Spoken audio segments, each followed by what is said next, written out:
Welcome everyone to another WizKids paint night with Realmsmith and Vallejo. There are few creatures that are as iconic as a red dragon in the Dungeons & Dragons universe. We're going to tackle that tonight. We're really excited about it. Strap in, here we go. Alright, so our first step is to base coat our red dragon in heavy red. Heavy red is an extra opaque paint from Vallejo Game Color, and how that works is it provides a really solid base coat in one pass.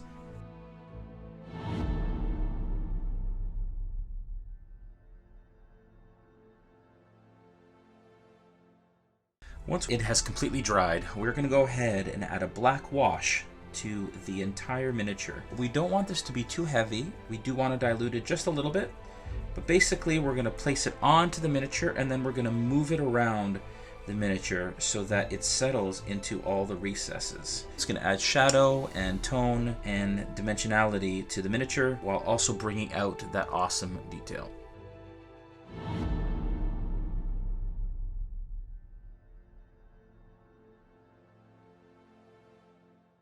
Now once the black wash is completely dry, we're going to do an all-over dry brush with heavy red again.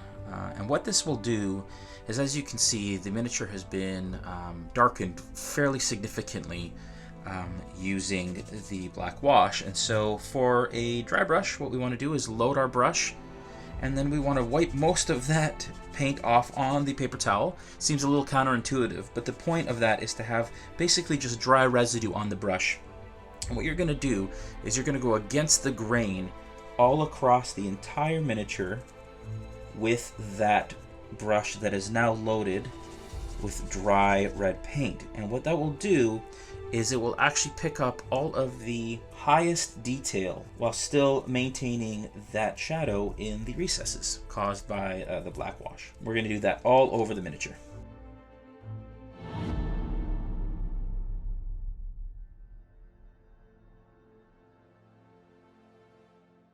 Now as we can see, that all over dry brush has actually brought out the red a little bit more. It's not quite as dark. What we're going to do now is take bloody red, and we're going to do the same. We're going to dry brush it by loading our brush, wiping off most of the paint onto our paper towel, and then against the grain once again, so not with the grooves but against the grooves like this, we are going to basically do the whole miniature, providing a mid-tone red highlight on all of the surfaces. We want to be careful again. We don't want to jam our brushes in the recesses because that will obscure or rather take away the awesome shadow that black wash is providing in the recesses.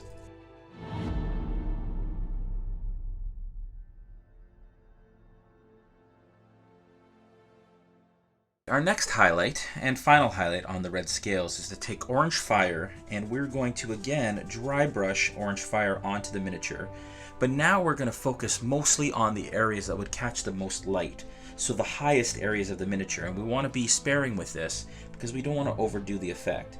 So basically we're going to dry brush the top of the shoulder, the top of the arm here, anything basically that if the light was shining down, for example, onto the miniature, that we would want to get that light. And you can see how that's starting to really come through. The top of the neck here, top of the head, the tip of the nose. And we're going to do that across the entire miniature. We're also going to focus on dry brushing into the closer, kind of to the top of the wing here, where it meets the arm that extends. The reason we're doing that is because we imagine that the wings are membrane in between the spines that extend down the wing. And so we want to dry brush in between the spines, kind of closer to the edge, so that it almost feels like more light passes through those areas of membrane than would the rest of the dragon.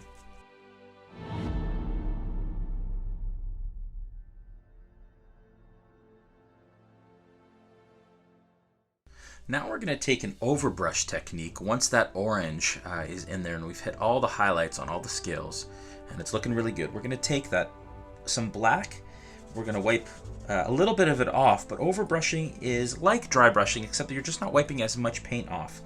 What we're going to do is, just like the subject matter or the reference in the Monsters Manual shows, the red dragon has kind of a black kind of singed, scarred edge to its wings. So what we're going to do is we're going to go across the bottom of the wing with an overbrush, which is just a slightly more wet dry brush technique. We're going to do that all inside the wing. We're going to do it all across the outside of the wing as well.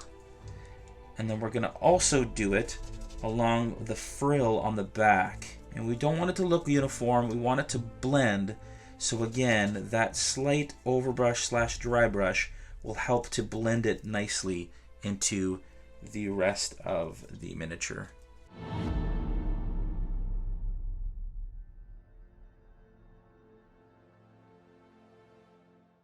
While we have the blackout, we're actually going to create these stripes that we see along the tail, on the reference material here, as well as around the neck and on the back area a little bit. So what we're going to do is we are going to take a brush.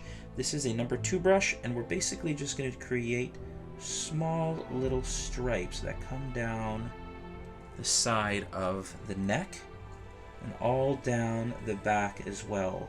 We don't want too many of these. We don't want it to look too overpowering, but we absolutely want to get that effect of stripes, natural stripes along the back of the red dragon.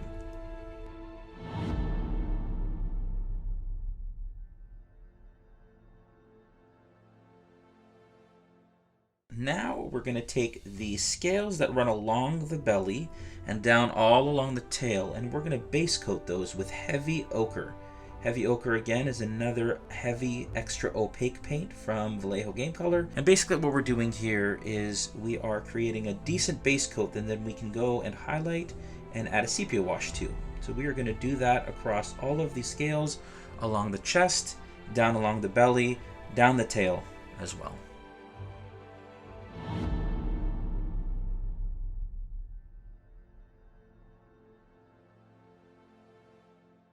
Next, we're going to base coat the horns in bone white. And here, I've kind of blended it into the smaller horns, or the smaller spikes on his head. And I'm going to do that on both.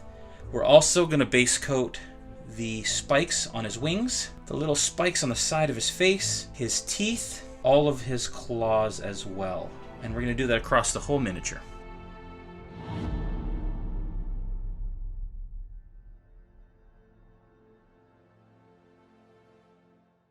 Now that we've base coated all of the belly and all of the horns, spikes, and claws, we're going to go ahead and we're going to add a wash to all of those areas. This is going to be a sepia shade. And of course, washes are used to bring in some shadow, just like the black wash that we used earlier. And you're going to see immediately the horns are going to take on kind of a bone effect, and we're going to add some really awesome shadows into the belly as well on this heavy ochre color on the chest area. And we're going to go ahead and do that right across the entire miniature.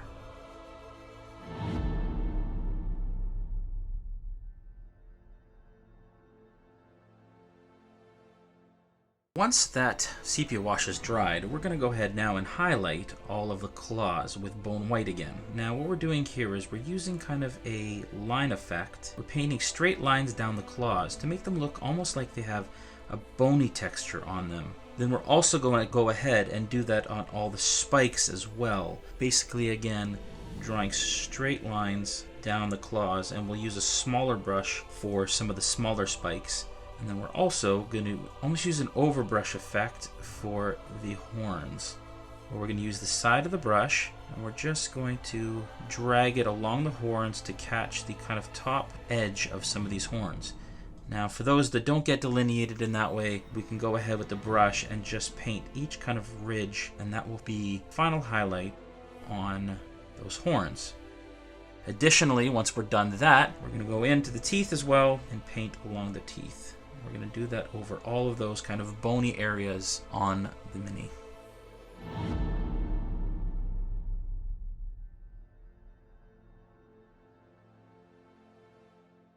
Now to finish off the scales on the belly, we're going to go back to heavy ochre, and we're going to just go along the edge and just provide the highlight, bringing back that color a little bit. We want to make sure we get the vertical raised areas as well as along the bottom edge. And we're just going to come around and do that, but just on the bottom so that we're not bothering that shadowed area at the top of the scales too much that was naturally formed by the wash.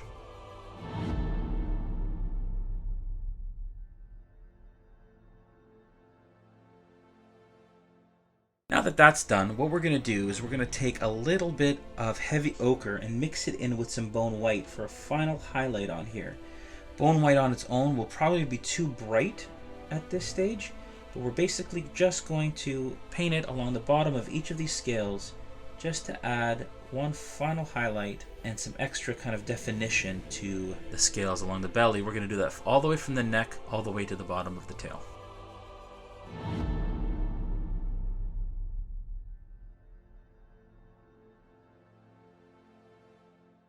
The next step is to do the eyes and the inside of the mouth. So the first step for the eyes is we're going to come in on an angle here, and we're basically just going to dot in the middle of where the eye is. Then on the other side, same thing, like that. Then in the mouth, we are going to paint orange all in the back area up to about the midway point. And this will give the illusion or the appearance that he's about to release a gout of fire.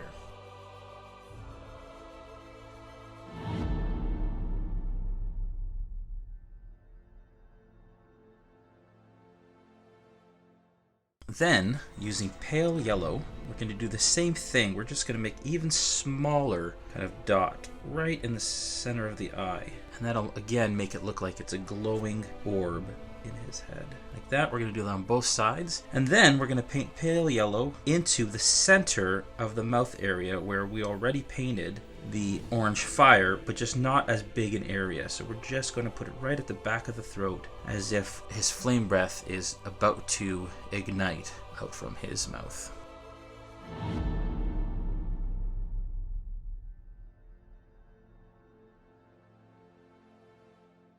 Next, we're just going to base coat the base with heavy blue-gray, which is another extra opaque color from Vallejo Game Color. And we're just going to do that all over the base.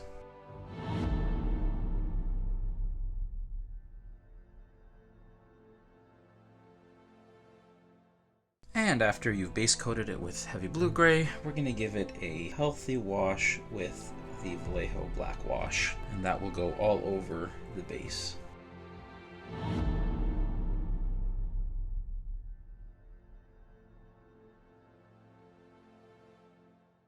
We're going to give it a dry brush with bone white.